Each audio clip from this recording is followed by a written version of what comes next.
Alhamdulillah wassalatu wassalamu ala Rasulillah. Amma ba'd. Ukhwati fillah rahimani wa rahimakumullah, melanjutkan kajian kita tafsir Quranil Azim, masih di surat Al-An'am, memasuki ayat wala taqtulun nafsal lati harramallah illa bil haq, dan jangan engkau bunuh jiwa yang Allah haramkan kecuali dengan hak. Jangan kamu bunuh jiwa.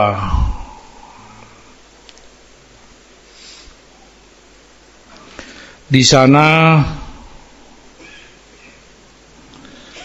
ada beberapa jiwa muharramah, nafs muharramah, jiwa yang diharamkan untuk dibunuh tanpa hak, yaitu mencakup mukminah, jiwa seorang mukmin, maupun itu kafir yang diharamkan seperti muahad, ahli zimmah, kecuali memang ada hak untuk membunuhnya.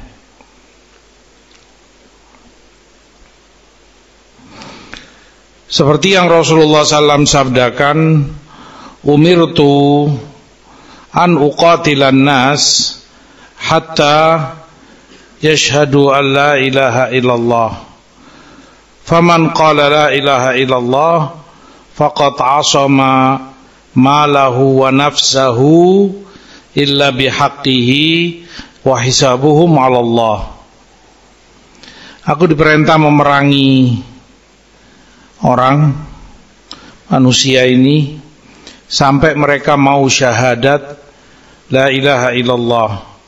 Jika mereka syahadat la ilaha illallah, maka terlindungi hartanya, jiwanya, kecuali dengan haknya, dan hisab mereka kembalinya kepada Allah SWT.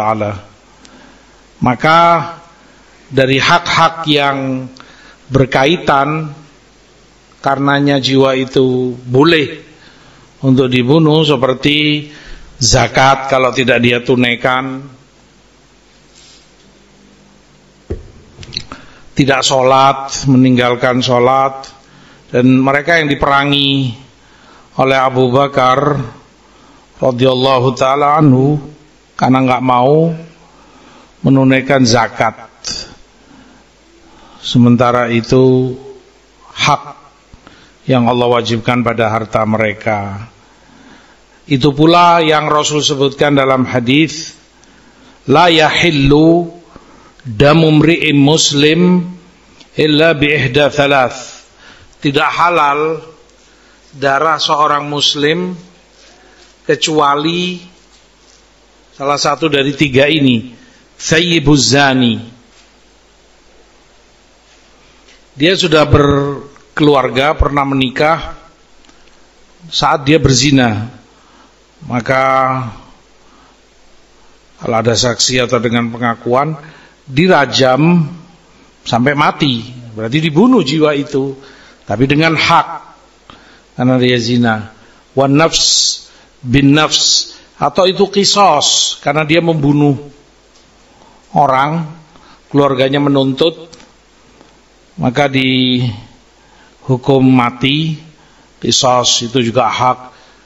Wan tariku lidini al mufariqu lil jamaah, dan yang ketiga orang yang na'udzubillah murtad, meninggalkan agamanya. Begitu pula kalau dalam berkaitan dengan kekuasaan, Rasulullah sebutkan idza buyi'a li khalifatain faqtulul akhir minhuma. Kalau di baiat dua penguasa, perangi sampai kalau perlu bunuh yang terakhir, karena berarti dia menentang penguasa yang sudah ada. Ini sudah ada di baiat, jadi khalifah, jadi sultan. Muncul yang kedua, mungkin punya beberapa masa, juga di baiat perangi. Sampai kalaupun dia mati, jiwanya halal, dengan hak itu dibunuh. Al-muhim, nusus hadis-hadis itu menunjukkan jiwa yang dibunuh boleh untuk dibunuh, tapi dengan hak. Rasul yang mengizinkan atau bahkan memerintahkan. Semacam itu pula seperti yang Abu Dawud riwayatkan, man wajadtumu ya'mal amala qaumi Lut faqtulul fa'il wal maf'ul bih. Yang kalian dapati dia melakukan perbuatan kaum Nabi Lut, bunuh pelaku dan yang diperlakukannya. Begitu pula di Al-Maidah telah lalu, innama jazaa'ul ladzina yuharibunallah wa rasulahu wa yas'auna fil ardi fasadan an yuqattalu ila akhirih. Hukuman bagi orang yang memerangi Allah dan Rasulnya dan melakukan kerusakan di muka bumi. Ayat itu umum, mencakup para perampok, karena mereka memerangi Allah dan Rasulnya, membuat orang ketakutan terhadap nyawa mereka, harta mereka, maka pemerintah boleh memerangi sampai membunuh mereka sekalipun, halal, dan itu dengan haknya. Jiwa yang boleh dibunuh dengan hak. Atau mereka menakuti di jalan saja, membuat onar atau membuat orang terancam nyawanya. Nah, macam-macam muharibin, termasuk yang menyebarkan kerusakan di muka bumi, ya bandar-bandar narkoba misalnya. Karena dia jelas-jelas ngerusak masyarakat, ngerusak generasi, maka ditangkap oleh pemerintah dan dengan hak boleh untuk dibunuh. Itu nusus semua menunjukkan pengecualian dari ayat ini. Wala taqtulun nafsal lati harramallah. Sehingga yang dilarang untuk dibunuh yang nggak ada haknya, nggak ada hak, nggak ada alasan dan hujjah di hadapan Allah. Kenapa kamu bunuh fulan? Apa jawabanmu? Apa tanggung jawabmu di hadapan Allah? Kalau yang tadi kan seorang mukmin akan menjawab, dia punya hujjah di hadapan Allah. Ya Allah, aku bunuh karena ini berzina. Ya Allah, aku bunuh karena dia membunuh. Aku bunuh karena dia bikin kerusakan di muka bumi. Dia punya hujjah dari ayat atau hadis nabinya. Kalau nggak ada nas-nas ini tadi, dengan alasan apa kamu bunuh? Haram. Hanya karena emosi, hanya karena ketersinggungan misalnya, dendam pribadi, naudzubillah. Itu yang Allah maksud illa bil haq, kecuali dengan al-haq. Makanya di dalam hadis juga Rasulullah SAW sebutkan, al-mu'minun tatakafa dima'uhum yas'a bidhimmatihim adnahum. mukminin, yani kaum muslimin ini tatakafa, satu kufu, satu level, sama darah mereka, sehingga yang terbawah pun atau yang terendah pun bisa melakukan itu. Seperti mustakman. Mustakman itu yang memberi keamanan, suaka, keamanan. Dalam hal itu sama muslim, nggak ada beda. Bahkan tidak ada beda laki dan wanita. Misalnya ini di kondisi perang, dikejar yang kafir, dibunuh ini itu. Kalau misalnya ada satu kafir, mungkin dia kenal sama fulan muslim, saudara kita, tolong lindungi aku, kasih aku aman, namanya aman, suaka perlindungan, ya kamu aman di belakangku. Maka nggak boleh siapapun mengganggu kafir ini, karena sudah dilindungi oleh si muslim atau muslimah. Mungkin si muslimah memberi perlindungan, dia aman, aku yang ngasih perlindungan. Nggak boleh dibunuh, haram, dosa yang membunuhnya. Itu termasuk jiwa yang diharamkan untuk dibunuh. Nah, wala yuqtalu muslim bikafir, dan tidak boleh seorang muslim dibunuh karena orang kafir, karena alasan kisos, nggak boleh. Ini misalnya si muslim cekcok atau bagaimana, kelahi sampai membunuh si kafir. Mungkin keluarganya nggak terima, menuntut, kemudian si muslim ditangkap, dihukum mati, kisos, nggak boleh. Dibunuh karena membunuh orang kafir, nggak boleh. Ada hukuman mungkin, entah di penjara entah apa, tapi dihukum mati nggak boleh, hanya karena membunuh orang kafir, karena nggak sekufu. Ini kafir, rendah, hina. Wala dzu ahdin fi ahdihi wala yatawarathu ahlu millatain. Sebagaimana juga dua orang yang beda agama tidak boleh saling mewarisi. Ada khilaf di kalangan fuqaha, ada yang mengatakan itu yang dimaksud muslim dengan non muslim apa saja agamanya. Karena mereka katakan kekufuran millah wahidah, satu agama, yang mungkin Kristen, Yahudi, Buddha, Hindu, apa saja agamanya banyak sudah. Maka kalau si muslim mati, kalau ada keluarganya mungkin saudaranya atau siapa dari agama lain, nggak berhak dapat warisan. Sebagian fuqaha mengatakan bahkan itu di antara kafir yang satu dengan kafir yang lain. Ini Nasrani, dia punya saudara Konghucu misalnya, mati, maka saudara yang Konghucu ini tidak dapat warisan karena agamanya beda.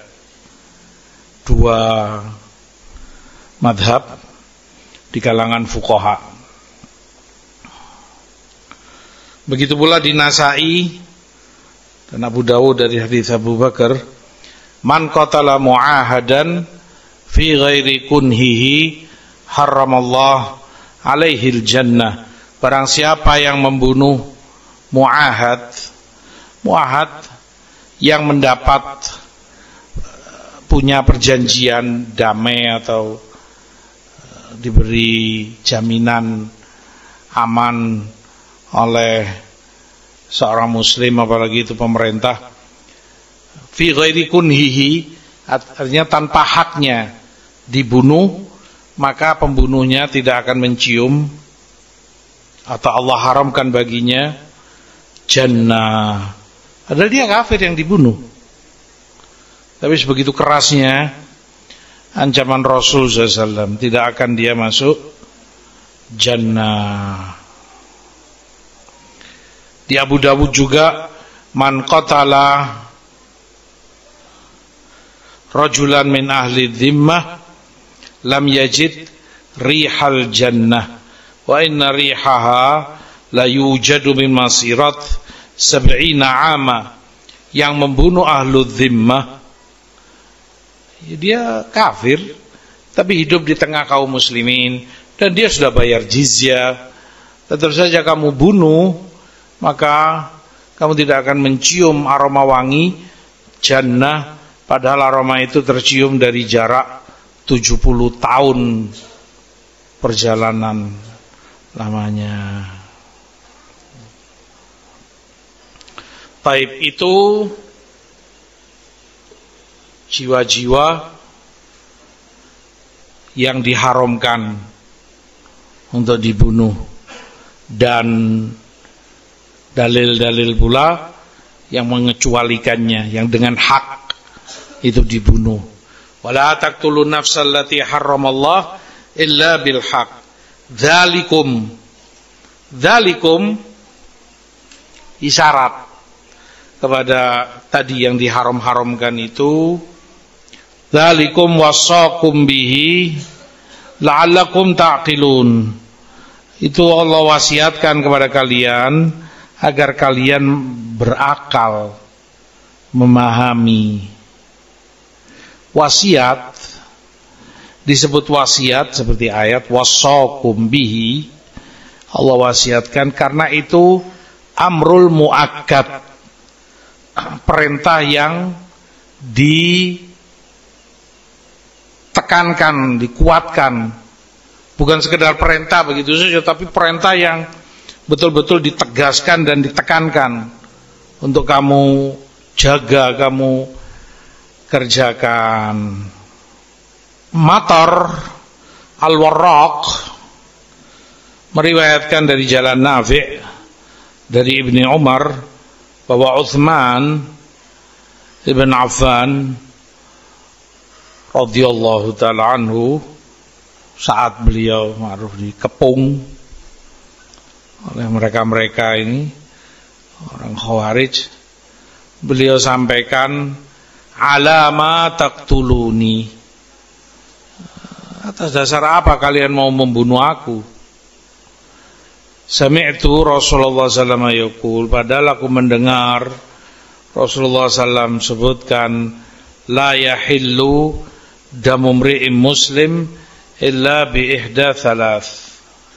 Tidak halal darah seorang muslim kecuali dengan salah satu dari 3. Rajul zana ba'da ihsani fa alaihi rajm, yang zina setelah dia keluarga dirajam.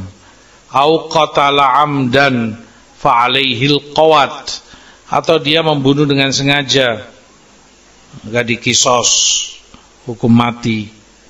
Au irtadda ba'da islamihi fa alaihil qatl, atau dia murtad setelah Islamnya, juga dihukum mati.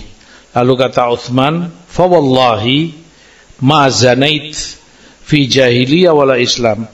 Alhamdulillah, aku enggak pernah zina dari semenjak zaman jahiliyah, apalagi setelah Islam. Wala qataltu ahadan, aku pula enggak pernah bunuh orang sehingga aku dihukum qisas. Walartadatu mundu aslamt, walhamdulillah juga aku enggak pernah murtad semenjak aku Islam. Wa inni asyhadu an la ilaha illallah wa anna Muhammadan abduhu wa rasuluh, dan aku syahadat la ilaha illallah Muhammad Rasulullah. Tapi ya namanya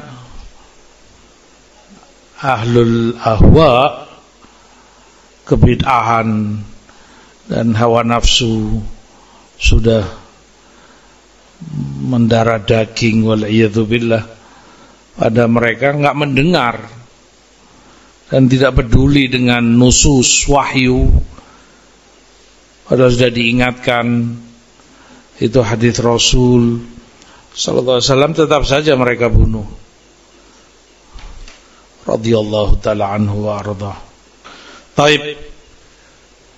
Pembunuhan atau jiwa dalam Islam merupakan salah satu dari 5 kedaruratan yang wajib dan harus dijaga, diselamatkan, dihormati, dijunjung tinggi. 5 kedaruratan. 5 itu tingkat yang pertama dan itu paling besar, din, agama, iman. Di bawahnya yang kedua, anfus, nyawa. Hanya nggak boleh dibunuh. Yang ketiga, a'rad, kehormatan. Kehormatan. Makanya keras hukumannya orang yang merusak kehormatan orang lain, seperti qadhf, menuduh fulan atau fulana berzina. Ini fulan zani, fulana zania, sementara dia nggak punya bukti. Cambuk, dihukumi orang fasik, nggak boleh diterima selamanya persaksian dia, karena kehormatan. Yang keempat, al-uqul, akal, akal pikiran. Makanya diharamkan khamr dan semisalnya, karena merusak akal dan pikiran orang. Jadi kayak orang gila, nggak sadar apa yang dia ucap, apa yang dia lakukan. Yang kelima, al-amwal, harta. Karenanya diharamkan judi, diharamkan penipuan harta dan lain-lainnya. Maka 5 ini darurat untuk keamanan hidup. Kalau enggak, kacau kehidupan. Masyarakat enggak akan tenang, suatu negara enggak akan bisa damai kecuali dengan 5 ini dijaga.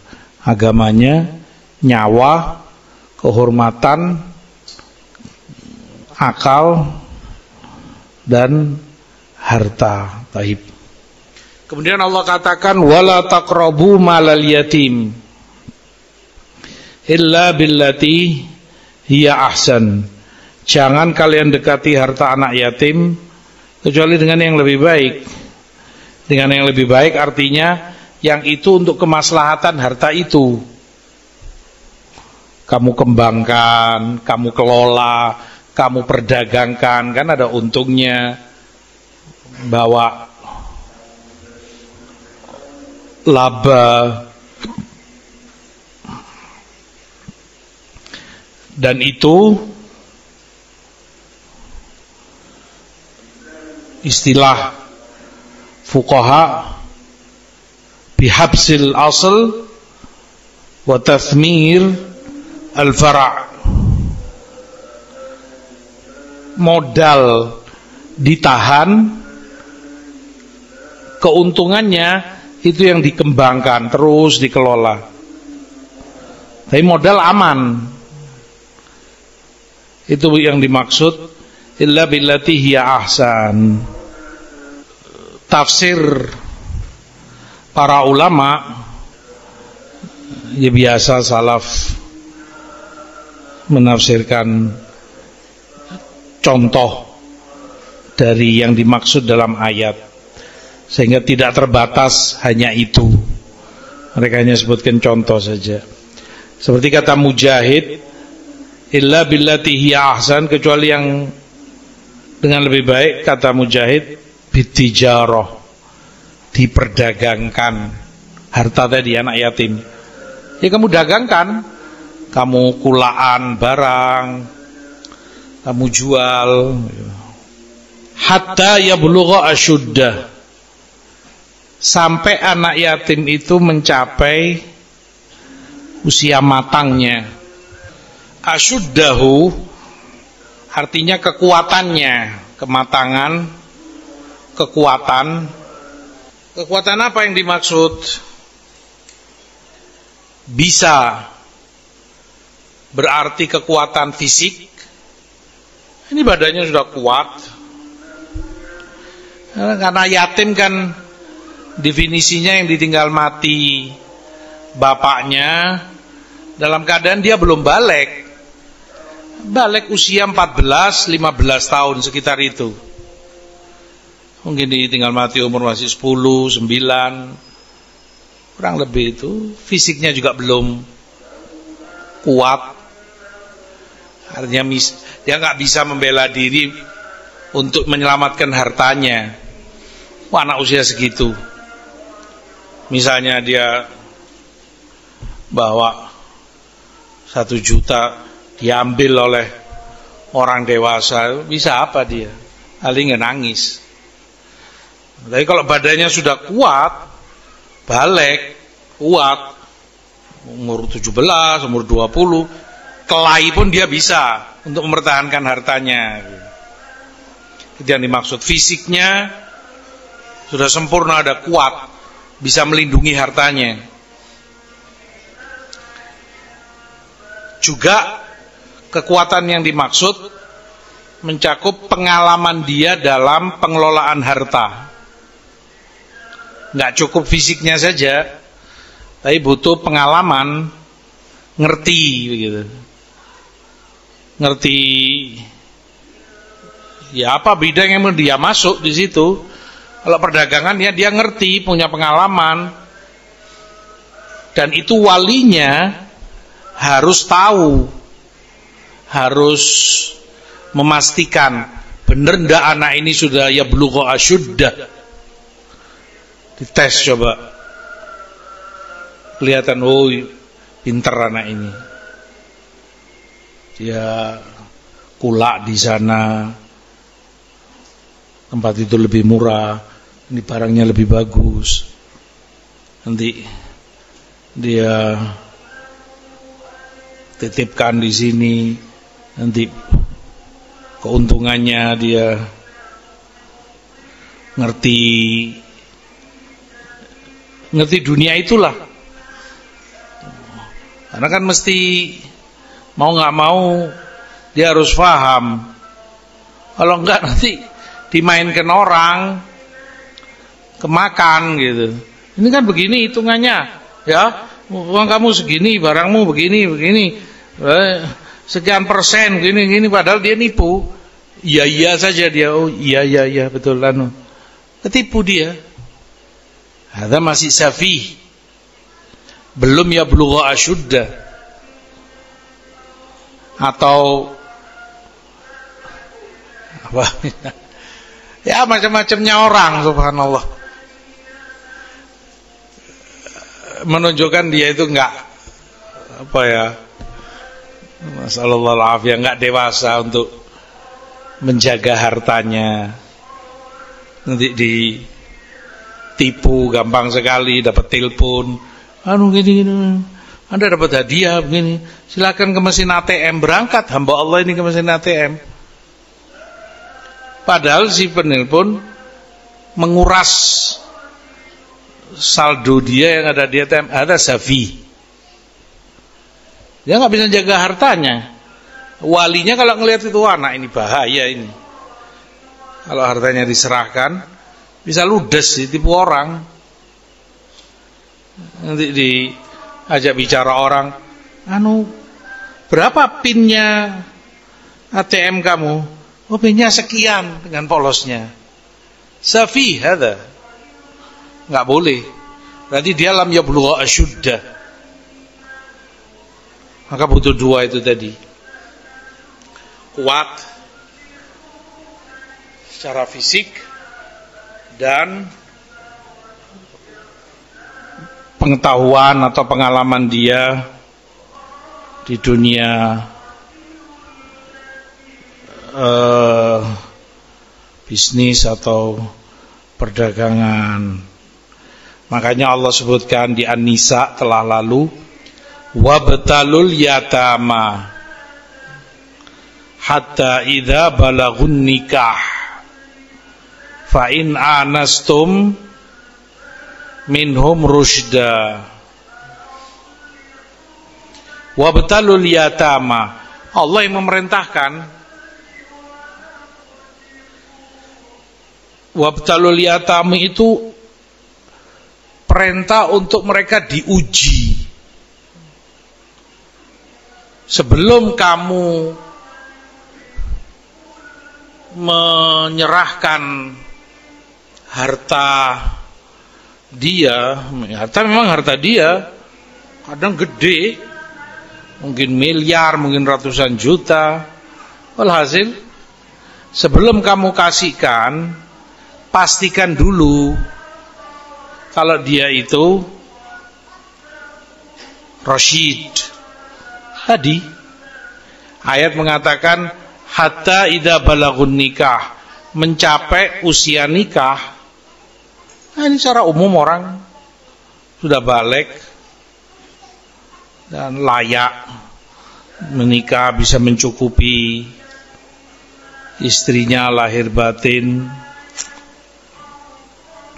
Fa in anastum minhum rusyda, dan kamu lihat inas itu, kamu melihat bahwa anak ini memang ada rusyd padanya, harus ada rasyid pada dirinya. Rasyid tadi dia nggak gampang untuk ditipu orang, dia betul-betul jeli dan pandai menjaga, mengelola hartanya. Dalam ayat Allah secara khusus menyebutkan anak yatim, karena orang sering lalai, kurang memperhatikan, padahal dia layak untuk diperhatikan. Miskin, gak ada abahnya, gak ada bapaknya. Kalau ada bapaknya kan bapaknya yang muring-muring, bisa ngelindungi anak ini. Nah, dia gak ada bapak, siapa yang peduli? Makanya diingatkan secara khusus oleh Allah tentang mereka. La taqrabu malal yatim illa billati hiya ahsan hatta yablugha ashudda. Ada beberapa pernyataan a'immah, ada yang mengatakan yablugha ashudda, kata Ibnu Zaid, baliknya dia. Ulama Madinah mengatakan balik plus walinya tahu kalau anak ini ada rusyd padanya. Kan An-Nisa katakan itu, fa in anastum minhum rusyda. Kamu tahu, coba sih tak tes, kasih 1 juta buat apa sama anak ini. Kamu lihat gerak-geriknya, kan kelihatan, oh jaga anak ini, Masya Allah, pinter dia, tak gampang tertipu, nggak ini. Nah, demikian ayat menyebutkan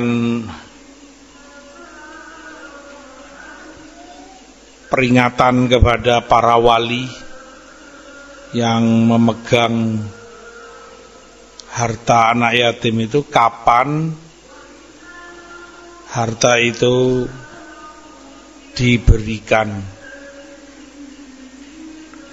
Ayat kamu lihat jelas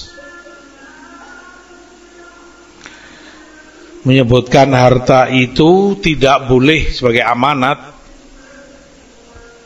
tidak boleh dipasrahkan kepada anak ini sampai dia yablugha asyuddah, sampai dia balik. Dan tidak cukup itu, anastum minhum rusyda, kamu sudah cek, kamu sudah pastikan, sudah kamu uji, abtalul yatama, Kamu tahu betul, sehingga itu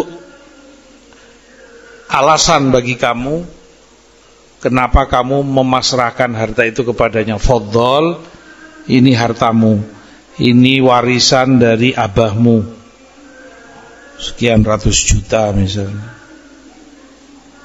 Harus kamu tahu, ya kan? Kalau kamu nggak tahu bagaimana perkembangan anak yatim ini, bagaimana akal dia, kan berkaitan dengan akal, pikiran dia bisa nggak megang harta ini itu, nggak boleh, haram untuk kamu pasrahkan harta itu padanya. Itu berkaitan harta. Sedemikian rupa, kembali kepada 5 darurat tadi, amwal yang kelima, harta. Makanya dijaga supaya tidak ludes, supaya tidak terbuang sia-sia begitu saja, ditipu orang, diambil orang, nggak jelas. Taib. Terlebih-lebih lagi yang lebih berharga dari harta, yaitu agamamu,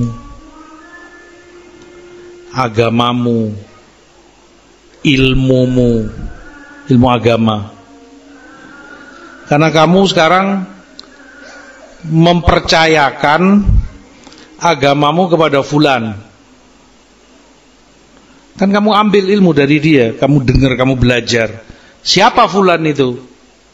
Kamu tahu, kamu kenal, kamu sudah uji.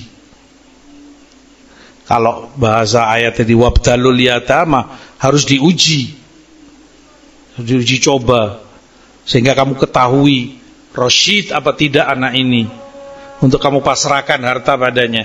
Nah, sekarang kamu memasrahkan agamamu supaya dibentuk, diwarnai, diarahkan oleh orang ini yang kamu dengar ilmu darinya. Siapa dia? Kamu kenal, kamu tahu dia berguru ke siapa, muridnya siapa, iman akidahnya seperti apa, manhajnya bagaimana. Ini jauh lebih berharga dari harta. Nah, kalau anak yatim tadi paling kerugiannya kan cuma materi aja, nggak lebih. Hilang sudah 1 miliar wis, wassalam, sudah selesai. Itu pun sudah diatur oleh Allah sedemikian rupa. Lah ini menentukan dunia dan akhiratmu, agama ini. Begitu pula masalah pendidikanmu, pendidikan anak-anakmu, kamu titipkan ke siapa? Karena itu akan membentuk kan. Ilmu ini akan membentuk. Makanya kata Ibnu Sirin, inna hadzal ilma din. Ilmu ini agama. Karena agamamu seperti apa nantinya, benar atau tidak, tergantung dari ilmu yang kamu pelajari. Walhasil itu yang ulama sebutkan terkait ayat. Kelanjutannya insyaallah untuk pertemuan depan. Wallahu a'lam. Wassallallahu ala nabiyina Muhammad walhamdulillah.